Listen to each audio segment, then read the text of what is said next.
Hi, this video is for those who are new to 3D printers who wants to print the first object. Um, the design files are usually .stl format, which you cannot directly print into 3D printer. You need to be able to convert it to .gcode. First, what that means is that you have the curator read the 3D render file, and then you actually emulate it and come up with the how to print it by slicing the 3D model and actually sort of give a directive to printer how to print. Um, so in right now in common market, there is very good free software. It's called Ultimate Cura, and it's a freeware. They have their own 3D printers, but they are allowing other users to use that for other printers also. So you could go into the website at the bottom. Um, there's a download. Um, so you can download this file and install. And I found two websites that is very useful for you to get your feet wet. The first one, you could just type 3D printing and say there.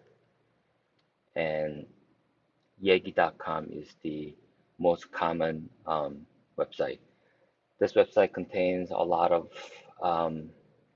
3D printer owners would like to share their artwork and other things they've done. Some are you have to pay for, but most of them are free. And you can just go into their link and you can just click by clicking download files and you can download those files. Now, once you download these files, they are .stl file, as I mentioned. Let's see, I'll just show it to you.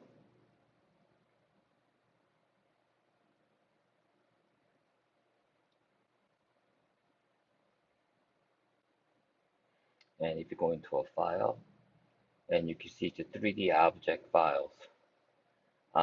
So you cannot print this file directly. You need to have Curator to actually able to convert to a G code.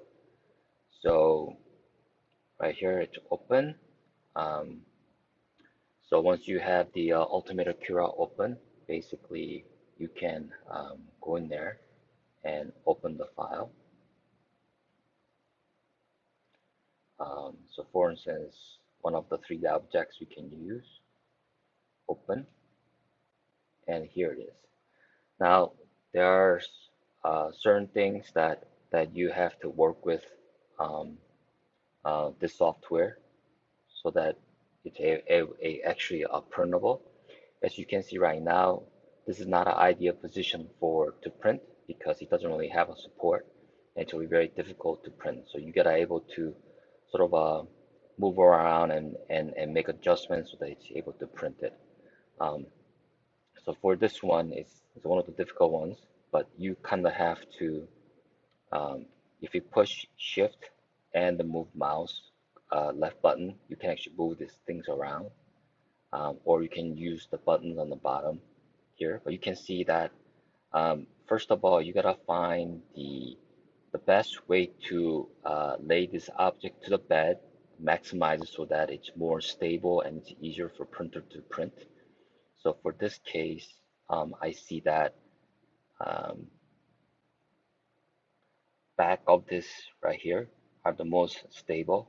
So what we can do is hit on the left buttons.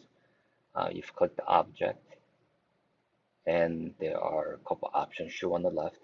The first one, you can move around in a position. So if you do put them in 3D position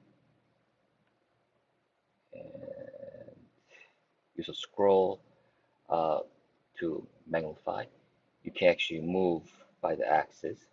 Okay. And the third one is the rotation. So what I'm gonna do is I click this one and use a green rotation to rotate it out.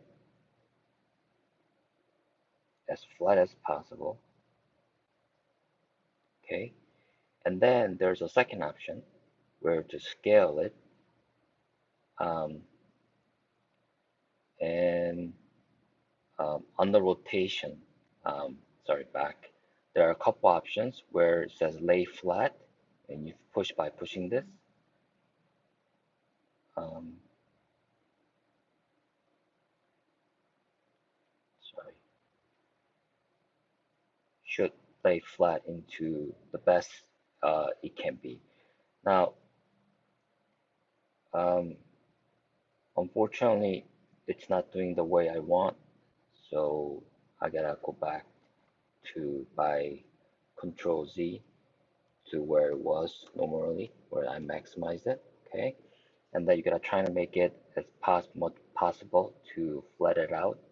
And once it's uh, almost completely flat with the surface, it automatically sticks to it, so you can see it. And you want to make sure it's completely flat. You can use a different angle, and you can see that it's still not flat, and you can try to make adjustment here.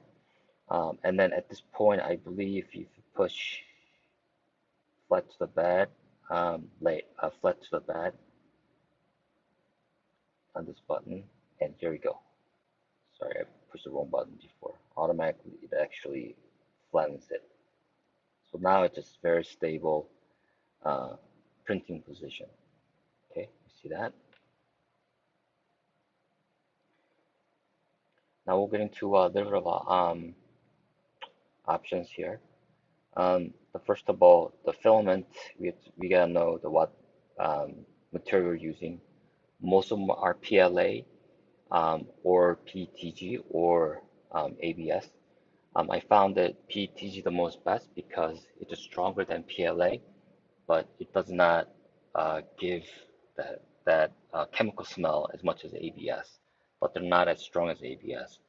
Um, the standard nozzle size is zero point 0.4 millimeters. I just find by myself that you can increase to about a 1 millimeter, and it gives you a very good, stable and good output. I guess on my next video, I'll try it out, see how that goes. And here the adhesion is basically object like this where it has minimal contact to the surface intend to sort of bend because of due to temperature change. So by having a adhesion, it actually gives a little build around the object to try to stick to the bed longer and more stable. So like I said before, if it has minimal surface contact, I recommend to put adhesion is checked. And there are other options here, but this I'll go in more deep details on my next video. But anyway, so once this is being done, and you can hit slice, and it's automatically um, create a .gcode, and you can either save it to a file or you can save it to the USB or a SD card that you can insert into your printer to save it. And since it does, I guess, simulations, it already give you how long it will take. And you want to do a preview, you can click by preview, and it actually show you by slice by slice. And on the left is the one slice, how that goes. On the right is actually the depth it's going. So you start from the bottom, you can see that um, the adhesion options, it has actually ring around this to support, to stick to the bed better, and then you can start printing the object, and you can see that it's actually leveling up to fill it up, and that's how it's going to be printed as it goes. So that's it. So once you save the file and you run that from your printer, and you should have the first object. Thank you.